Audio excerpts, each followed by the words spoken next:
अस्सलाम वालेकुम दोस्तों, मैं हूं अदनान और आप देख रहे हैं मेरा यूट्यूब चैनल अदनास गार्डन। दोस्तों उम्मीद करता हूं आप सब दोस्त खैरियत से होंगे। दोस्तों आज की इस वीडियो में मैं आपके साथ कुछ वेजिटेबल से रिलेटेड जो इश्यूज़ रहते हैं, जिनमें से सबसे कॉमन जो इशू है वो हमारे प्लांट पर फ्लावरिंग तो होती है लेकिन उनमें फ्रूट नहीं बन पाता। फ्लावर्स जो हैं वो येलो होकर गिरना स्टार्ट हो जाते हैं।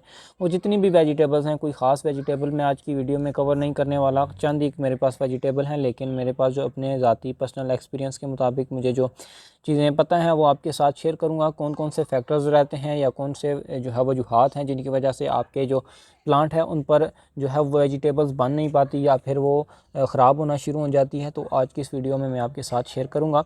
सबसे पहला जो रीज़न रहता है वो ये रहता है कि जो पीछे जून की गर्मी गुजरी है, गर्मी की वजह से भी मैं आपको बार बार एक्सप्लेन इसलिए गर्मी कर रहा हूँ क्योंकि गर्मी की वजह से जितने भी ज़्यादा गर्मी तो प्लांट्स के लिए बेस्ट भी मानी जाती है, लेकिन वो गर्मी जो 30 से 35 डिग्री के दरमियान में रहे जिसमें प्लांट्स खुश रहते हैं। और ज़्यादा गर्मी में भी प्लांट्स चलते रहते हैं, लेकिन उनके लिए कुछ केयर ये है कि उनको आपने जो जून की गर्मी होती है, स्पेशली जब टेम्परेचर हमारा 40+ जा रहा होता है, तो उस सूरत में अगर आपने प्लांट को ऐसी जगह पर प्लेस किया हुआ है जहाँ पर फुली पूरे दिन की धूप आती है, तो उसमें प्लांट्स के फ्लावर्स ने गिरना ही होता है। क्योंकि जब हम सुबह पानी एक दफ़ा देते हैं तो ज़्यादा गर्मी होने की वजह से पानी जो है वो तकरीबन 1 घंटा तक भी सॉइल में नहीं निकलता, और हमारे पौधे में पानी की कमी होने की वजह से जो है वो प्लांट्स जो है हमारा जो है वो शॉक में चला जाता है। जो फ्लावर्स बन रहे होते हैं जिनमें से फ्रूटिंग बननी होती है, वो फ्लावर्स जो है वो ब्लूम नहीं कर पाते, जो है मुरझाना शुरू कर देते हैं, जिसकी वजह से हमारे प्लांट्स में फल नहीं बन पाता। आप देखते होंगे, आपने कई दफ़ा प्लांट शायद लगाए हुए हैं, तो जब मानसून सीज़न आता है तो उसमें हमारे प्लांट्स पर ज़्यादा ग्रोथ भी होती है और ज़्यादा फ्लावरिंग भी होती है। तो आप मानसून का इंतज़ार भी कर सकते हैं। नहीं तो 2 स्टेप्स आपने फॉलो करने हैं। सबसे पहला स्टेप, आपने जो है वो प्लांट को उठाकर ऐसी जगह पर प्लेस कर देना है जहाँ पर स्पेशली जो दिन की धूप होती है वो इस पर ना पड़े। सुबह अर्ली मॉर्निंग की 12 बजे तक की जो धूप होती है उसमें इतना ज़्यादा तेज़ टेम्परेचर नहीं होता, तो ऐसी धूप पड़ती रहे। या फिर आप ग्रीन नेट का यूज़ कर सकते हैं। ग्रीन नेट से मुराद मतलब आप 50% या वाला 60% वाला ग्रीन नेट इनके ऊपर लगा दें, तो इनको छन कर धूप मिलती रहेगी, उसमें भी ये काफ़ी अच्छी तरह ग्रो करेंगे। और 90% या 50% कर लें, चांसेस होंगे कि आपके प्लांट में जो है वो फ्रूटिंग बने। क्योंकि अभी अभी हमारे एरियाज़ में सही तरह मानसून स्टार्ट नहीं हुआ, लेकिन फिर भी मैं जो है वो अपने प्लांट से फ्रूटिंग हासिल कर रहा हूँ, क्योंकि मैंने इनको जो है वो शेड में प्लेस किया हुआ था। ये ब्रिंगल है, बैंगन के जो मैंने लगाए थे, इनमें फ्रूटिंग बन भी रही है काफ़ी। मैंने फ्रूट्स यहाँ से आप देख सकते हैं हार्वेस्ट भी किए हैं। ज़्यादातर जो है वो फ्लावर्स गिर जाते हैं। ये मैं यकीनन नहीं कहूँगा कि अगर एक पौधे पर 10 फ्लावर्स ने ब्लूम किया है तो 10 में से 10 फ्रूट बनेंगे। ये कहीं भी आप चले जाएँ, ज़्यादा से ज़्यादा जितनी मर्ज़ी आप इसकी केयर कर लें, जितनी मर्ज़ी फर्टिलाइज़र दे लें, तो 50% आपके प्लांट्स में चांसेस होते हैं कि 50 जो 10 फ्लावर्स अगर खिले हैं उसमें से 5 में से फल बनेगा। लेकिन अगर जो सख्त गर्मी है या फिर आपका जो मौसम है वो सही नहीं है, ज़्यादा इसमें गर्मी पड़ रही है, तो ज़्यादा चांसेस हैं कि आपको बहुत कम जो है वो उस पर फ्रूटिंग देखने को मिले। और तीसरा जो रीज़न वही आ जाता है कि पानी की कमी की वजह से। पानी की कमी ज़्यादा गर्मी की वजह होने की वजह से, फिर एक्सप्लेन करता चलूँ मानसून में हमारे प्लांट्स पर ज़्यादा फल या ग्रोथ क्यों होती है, क्योंकि एक तो हवा में ह्यूमिडिटी होती है और ज़्यादा बारिशों की वजह से जो है हमारे प्लांट में जो है पौधे में पानी की कमी नहीं होती, तो उस वजह से भी जो है वो हमारे प्लांट में ज़्यादा ग्रोथ होने की वजह से फ्लावर्स जो हैं वो खड़े रहते हैं। और एक और जो है वो फर्टिलाइज़र की कमी। फर्टिलाइज़र आपने इसमें कोई केमिकल, मैं आपको फर्टिलाइज़र नहीं बताने वाला।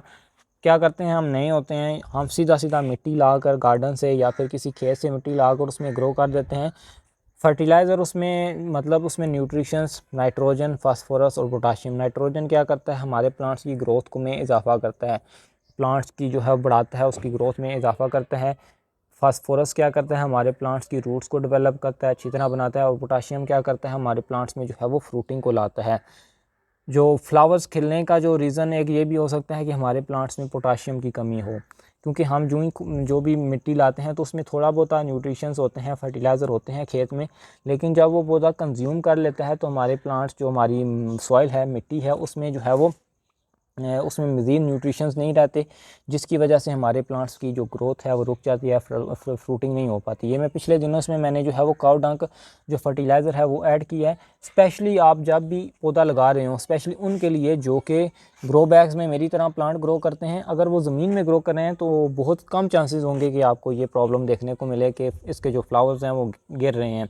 अगर आप ग्रो बैग्स में ग्रो कर रहे हैं तो उसमें एक मखसूस किस्म का जो है वो एक एरिया होता है जहाँ पर रूट्स ने फैलना होता है, तो उसमें अगर उनको न्यूट्रिशंस ना मिलें तो वो ज़ाहिरी बात है वो ग्रोथ को रोक देगी, फ्रूटिंग नहीं करेगी।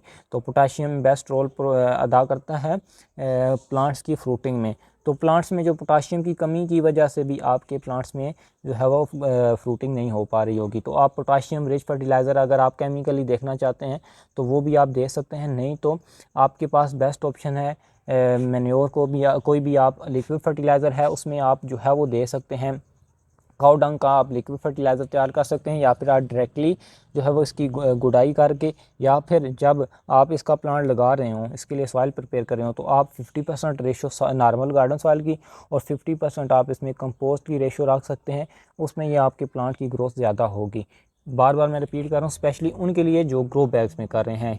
सॉइल में अगर डायरेक्टली आप ज़मीन में लगा रहे हैं तो उसमें आपको इतनी ज़्यादा शायद ज़रूरत ना पड़े।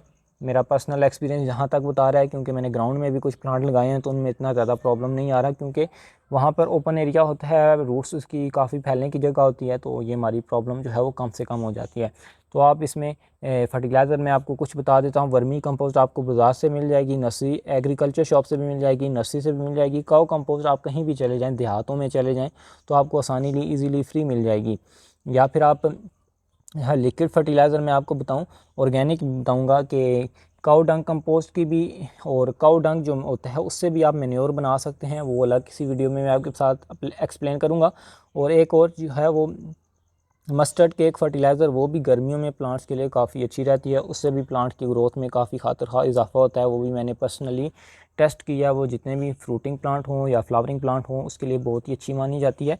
मेरे पास अभी ये तकरीबन 3 किस्म की फर्टिलाइज़र हैं। एक ये कैप्सिकम या जिसे शिमला मिर्च कहा जाता है, तीसरी जो ग्रीन चिलीज़ हैं सब्ज़ मिर्चें, और सेकंड दूसरी, और तीसरी जो है वो बैंगन है। चौथा मैंने टमाटर इस दफ़ा लगाया था, उनका जो सीज़न है वो एंड हो चुका था, तो अभी जो है वो इनमें से मैंने काफ़ी सारी फ्रूटिंग हासिल भी किया। शिमला मिर्च जो है उस पर अभी फ्रूटिंग नहीं स्टार्ट हुई, क्योंकि ये काफ़ी नाजुक प्लांट रहता है और गर्मी की वजह से इसकी ग्रोथ में काफ़ी जो है वो असर पड़ा था।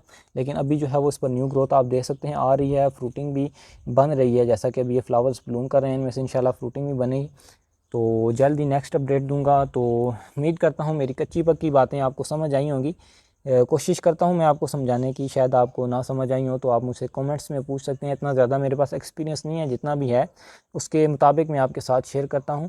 तो मज़ीद इंशाल्लाह जो है जो बेहतरी होती है तो मैं आपके साथ मज़ीद अपडेट्स या फिर नेक्स्ट आने वाली वीडियोज़ में आपके साथ जो है वो बताता रहूँगा कि क्या क्या आप अप्लाई कर सकते हैं। कोई ख़ास किस्म की जो दिगर्स बताते रहते हैं, मैंने देखा है कई वीडियोज़ में, वो ये डालें, केले के छिलके डालें तो इतना बार के पौधे से फ्रूटिंग हासिल करें, पता नहीं क्या ना क्या, तो वो उसकी रियलिटी नहीं होती, फेक होता है। जो भी होता है वो आपके सामने है, मैंने आपको जो बताई है वो सिर्फ़ और सिर्फ कंपोस्ट है, उससे आप जो है वो फर्टिलाइज़र दे सकते हैं। कुछ कुछ कड़वा सच भी होता है। शायद मैंने पिछले दिनों एक वीडियोस देख रहा था, आपके साथ शेयर करता चलूँ अपनी ऑडियंस के साथ, कि वो एक यूट्यूबर ने थंबनेल पे लिखा हुआ जी ये एक चीज़ इस्तेमाल करें तो आपका पौधा मिर्चों से बच जाएगा। जब उसने वीडियो में अपना एक पौधा दिखाया तो उस पर बेचारे पर मिर्चें एक भी नहीं लगी हुई थी। सिर्फ वो क्या है, व्यूज़ लेने के चक्कर में आपको बेवकूफ़ बना रहे होते हैं। तो मेरा मकसद जो है वो किसी को हार्ट करना नहीं था, लेकिन रियलिटी जो है वो रियलिटी है। तो उम्मीद है आपको मेरी बातें बुरी नहीं लगी होंगी, किसी को अगर बुरी लगी हैं तो उनके लिए माज़रत। तो आज के लिए इतना ही, चलते हैं, अल्लाह हाफ़िज़।